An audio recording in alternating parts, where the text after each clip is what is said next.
баъди ба даст овардани истиқлолият ҷумҳурии Тоҷикистон ба як қатор дастовардҳои беназир ноил гардида раванди созандагии бунёдкории вусъати тоза гирифт. Дар миқёси мамлакат роҳҳои зиёди автомобилгард ба хусус аҳамияти байналмилалӣ ва ҷумҳуривӣ дошта таҷдиду аз навсозӣ гардид. Бунёди роҳҳо имконияти фароғ барои пайвастшавии манотиқи гуногуни ҷумҳурӣ ба хусус гирду гӯшаи дурдаст шароити хуби рафту омади сокинон шуд. Ҳамаи ин самараи истиқлолияти мамлакат мебошад. ҳамзамон дар ҳамаи шаҳрноҳияҳои ҷумҳурӣ низ тадбирҳои ободонии роҳҳои автомобилгард ба анҷом расонда шуд ки барои ҳаракати мунтазими воситаи нақлиёт мусоидат менамояд. Дар ҳамаи роҳҳои автомобилгарди вилоят нозирони роҳ ҳамарӯза фаъолияти пурсамар дошта барои пешгирии ҳодисаҳои садамавии тадбирҳои амалӣ меандешанд. Аснои ҳаракат дар роҳҳо аз соҳибони нақлиёт ва пиёдагардон вайрон кардани қоидаи ҳаракати роҳ бештар ба назар мерасад. бо мақсади пешгирии садама аз ҷониби роҳбарияти бозрасии давлатии автомобилии раёсати вазорати корҳои дохилии ҷумҳурии Тоҷикистон дар вилояти Суғд аз 2 моҳи март то 2 моҳи апрели соли равон амалиёти пиёдагард гузаронда шуд. ҳарчанд тадбири мазкур натиҷаҳои дилхоҳ ба бор оварда бошад ҳам,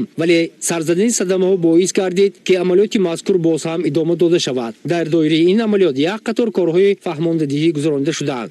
мутаассифона на ҳама вақт аз тарафи ҳам ронандагони воситаи нақлиёт ва пиёдагардон қоидаи ҳаракат дар роҳ риоя карда мешавад. фаъолияти амалиёт нишон дод ки бо вуҷуди мунтазам ба роҳ мондани корҳои фаҳмондадиҳии сокинон маърифати пиёдагардӣ ва ронандагиро аз худ накардаанд. масалан худсарона убур кардани роҳи асосиро дар кӯчи ба номи Исмоили Сомонӣ маркази вилоят ҳангоми рейди нозирони роҳ мушоҳида намудем. ба ин наворҳо диққат диҳеду худ қазоват кунед. ҳангоми пурсиш аксари пиёдагардон баҳона пеш меоварданд ки фурсат надоранд то ки аз гузаргоҳи зеризаминӣ гузаранд. бисёриҳо саломатиашонро баҳона карда мегуфтанд ки пойҳояшон дард мекунад ва имконияти роҳи зеризаминиро гузаштан надоранд. пас саволе ба миён меояд, аз ҷои ростомада гузаштани роҳ қоидаи ҳаракатро вайрон намудан, ронандагонро ба ҳолати ногувор гузоштан чӣ гуна имкон медиҳад ки ба чунин амалҳои ношоиста даст зананд? илова ба ин, бештари пиёдагардон дар даст телефони ҳамроҳ ва ё дар гӯш сими садорасон роҳро убур мекарданд. ин амали онҳо тамоман ба ягон чаҳорчӯбаи қоидаи ҳаракат дар роҳ рост намеояд. ҳамзамон ҳангоми боздоштани роҳбонон ба саволҳояшон дағалона посух гуфта ба ҷои ба кирдори худ иқрор шудан баръакс муомилаи дурушту хунук назарона мекарданд. ронандагон низ аз чунин рафтори пиёдагардон изҳори нигаронӣ доранд. риоя накардани қоидаи ҳаракат дар роҳ метавонад оқибатҳои нохуш ба бор орад. аксар вақт якбора гузаштан аз роҳ на танҳо саломатии худро зери хатар гузоштан, балки дубора ба амал омадани садама мешавад. он боиси талафоти ҷонию ҷароҳат бардоштани мусофирон шуданаш аз эҳтимол дур нест. автобуси хатсайри рақами 4 орифҷон мебошам. мо ҳар рӯз дар ҳамин Хуҷанд Гулистон кор мекунем. мо ҳамин мусофирон пиёдагардон хоҳиш менамоем ки аз гузаргоҳи зеризаминӣ гузаранд, ба автобусҳо ба нақлиётҳо халал нарасонанд, ҳаёти худашон хатар намонанд.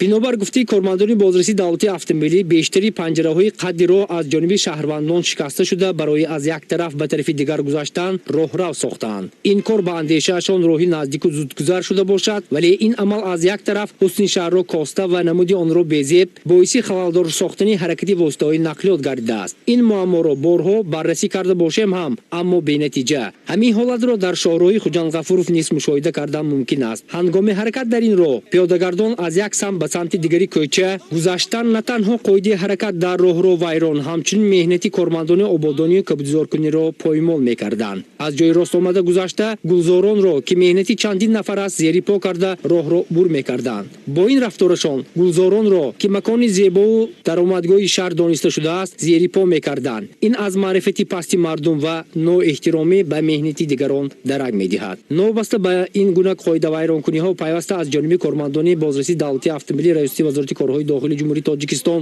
дар вилояти Суғд чораҳои пешгирикунанда бо ҷалби кормандону гурӯҳи ҷавонони авангард роҳандозӣ гардида аз ҷониби роҳбарияти бозрасии амалиёти моҳонаи пиёдагард рӯи кор оварда шуд.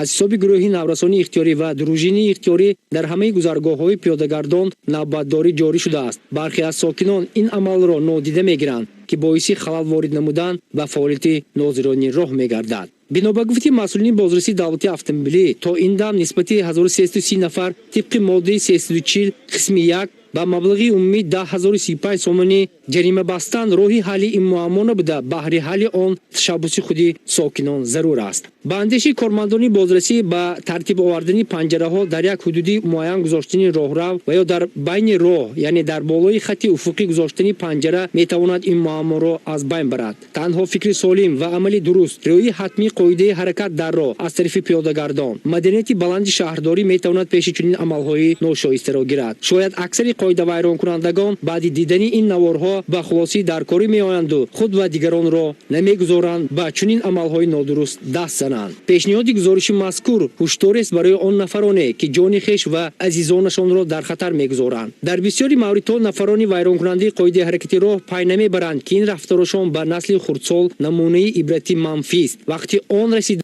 ки баҳри саломатӣ ва сеҳати якдигар саҳм гузошта бошем ва ронандагонро ба содир кардани садама водор накунем. Барои амнияти бехатарӣ дар ҷойҳои махсуси шаҳр бо харҷи бисёр гузаргоҳҳои зеризаминӣ сохта ба истифода дода шудааст ки ин ҳам барои истифодаи умум пешбинӣ шудааст. Рейди кормандони бозрасии давлати автомобилӣ дар Қаламрӯи вилоят идома дошта барои пешгирии ҳолатҳои садама тадбирҷоӣ карда мешавад.